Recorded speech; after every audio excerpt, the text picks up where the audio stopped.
Hello everybody, welcome to Midwest Imagery. Every image that you see in my presentations have been touched in Photoshop to a certain extent. And that could just be something as simple as cropping it, brightening up the exposure a little bit, doing some sharpening, things like that. Photoshop post-processing is an integral part of our photography. We always want to get our images as close as we can in the camera, and this helps limit our time in post-processing. But towards that end, I'm going to show you how to make some adjustments in post-processing on an image. So I'm going to get my screen set up and I will be back in just a minute. Okay, I'm back. Today we're going to work on this shot here. It's a picture at dusk of some rudbeckias in a garden, and I'm in the file browser bridge, and I'm just going to double click on the thumbnail and open it right into Photoshop because this is already a PSD file, which means Photoshop document. So I'm just going to double click this thumbnail and it opens right into Photoshop. So here we're seeing it pretty much how it came right out of the camera. But I want to open it up a little bit, and I want to add a little bit of mood to it. And so what I'm going to do first is duplicate this background layer. And the easy way to do that is by using the keyboard shortcut Command J. So here's our duplicate layer. It's just the same as the layer below it. And we're going to change the name of this this layer to blur, because I'm going to blur this one right off the bat.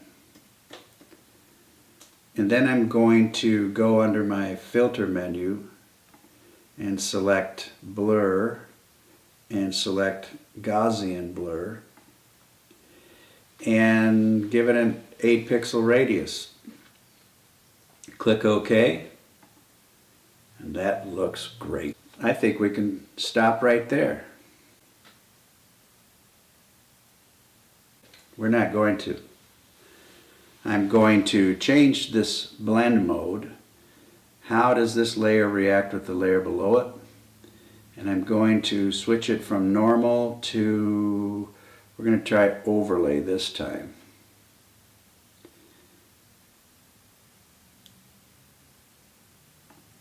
Okay.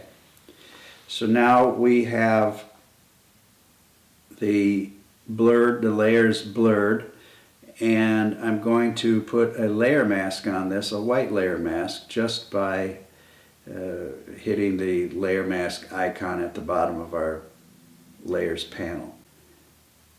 I'm going to hide the effect here using a brush, so the letter B for my brush tool. And when we are painting on a white layer mask, we want to use black foreground color, which I have here now. If your colors are not black on the foreground, then you can click this curved arrow right here, which will switch the foreground and the background color. Or you can also use the letter X on the keyboard. So we have a black foreground color. I have a brush. I'm going to make it fairly big so I can do this in a few strokes. And I make my brush size larger by using the right bracket key and smaller by using the left bracket key. And all I'm going to do, make sure that we see this border around the layer mask. That tells us that it's active, as opposed to if we see the border around here. So we make sure that our layer mask is active, our foreground color is black, and I'm going to start painting these areas in here. It looks like I have a fairly hard-edged brush, which I'm going to change right now. So all I'm going to do is right-click, and we see that my brush is 74%. I want to get it down here, pretty soft edge. Press return, and then we can keep painting. just right around the flowers.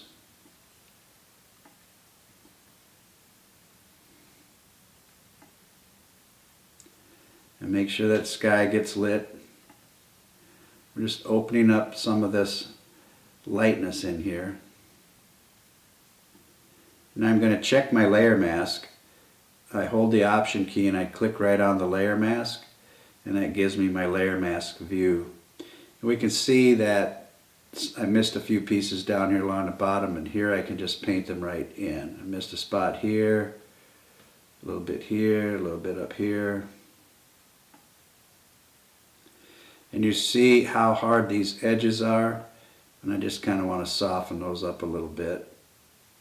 So I'm painting over them with my soft brush.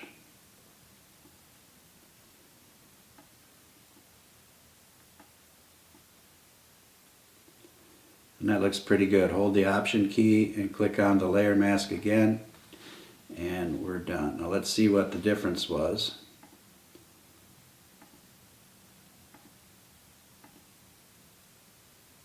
So we're looking pretty good. Now the next thing that I'm going to do is I'm going to add what's called an adjustment layer and adjust the levels a little bit. And we can do that fairly easily by just going down to this circle icon, half black, half white circle. Click on it, and it shows us all these different adjustment layers available to us. What I'm after is the levels adjustment layer. And I click on that, and we have our levels controls. And this is nice because it puts a layer mask on it automatically. But what this shows us is we have our histogram, mostly shadows. There's very few midtones, even fewer highlights. So we're going to move these sliders over to where we start seeing information. There's no information to speak of here.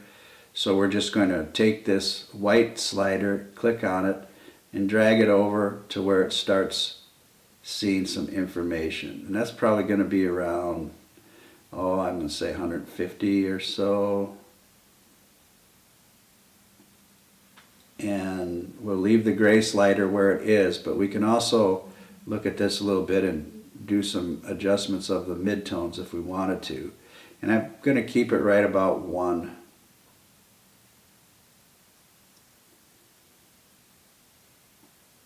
And say OK. You'll also notice that in the adjustment layers, the controls open in the Properties tab. So we're going to go back to our Layers tab, click on that, and here's our Levels adjustment layer with the layer mask on it. So what I'm going to do on this layer mask is I still have my brush. I still have my brush tool here, and I'm going to paint everything at 50% with my brush. Right now the opacity of my brush is 100%, and I'm going to lower this to 50% or thereabouts, and I'm just going to paint these flowers. So we're going to kind of tone down a little bit of that brightness that we just introduced and go from there. I'm also going to paint the house and the window to kind of darken that a little bit more too. And I might go over this a few times because my brush is at 50% opacity. I'm going to do something like that. And that looks pretty good. Now I'm going to merge these layers into a separate layer, and I use the keyboard shortcut that is affectionately known as the claw. It's Shift Option Command E. And now we have a merged layer, and I'm going to change this merged layer name to Merged, and change the blend mode of this layer from normal to screen. Okay, so that's getting us closer, but it's a little too bright for me still. So what I'm going to do is just lower the opacity of this layer to fairly low, 35–40%, something like that.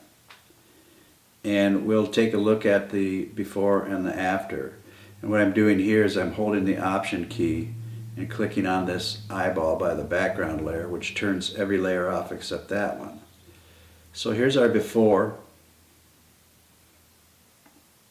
and here's our after. Now that gives us a little bit more punch and saturation, opens up some of the color in the sky and the background a bit, the trees. It gives us a little bit more depth that we're looking in here, but it also changes the mood of the image from this kind of flat looking shot to something with a little bit more punch and pop to it. And that's going to do it for this episode. Let me get my screen shut down and I'll be right back. Okay, and that's that. Making some simple changes in post-processing to change the way that that picture looks. That's going to wrap it up for today. I want to thank you for watching. I look forward to seeing you soon.